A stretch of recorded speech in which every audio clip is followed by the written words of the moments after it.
বাসায় কিছু থাকুক আর না থাকুক, বিকালবেলা সবারই মজাদার কিছু ট্রাই করা চাই। তো কিছু না থাকলে বাসায় শুধুমাত্র আটা দিয়ে কীভাবে এই ঝটপট পকোড়া বানিয়ে ফেলবেন, তো তাই নিয়েই থাকছে এই ভিডিওটা।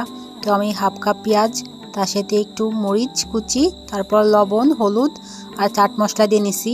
তারপর হচ্ছে কি আমি 3 চামচ যে আটা সেটা দিয়ে নিছি, সাদা আটা এটা। তারপর একটু রসুন বাটা, তারপর একটু গোলমরিচের গুঁড়া দিয়ে সুন্দরভাবে এটা মাখাই নিচ্ছি। সুন্দরভাবে মিক্স করে নিতে হবে যাতে মিক্সটা ভালো হয়।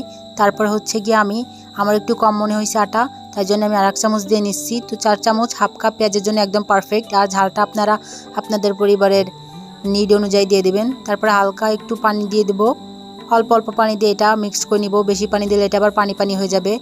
তো তারপরে এই যে আমি তেলে ফ্রাই করে নিব। বেশি ডুবো তেলে ফ্রাই করার দরকার নাই, হালকা ডুবে থাকবে এমন অবস্থায় দিলেই হবে। তো তারপর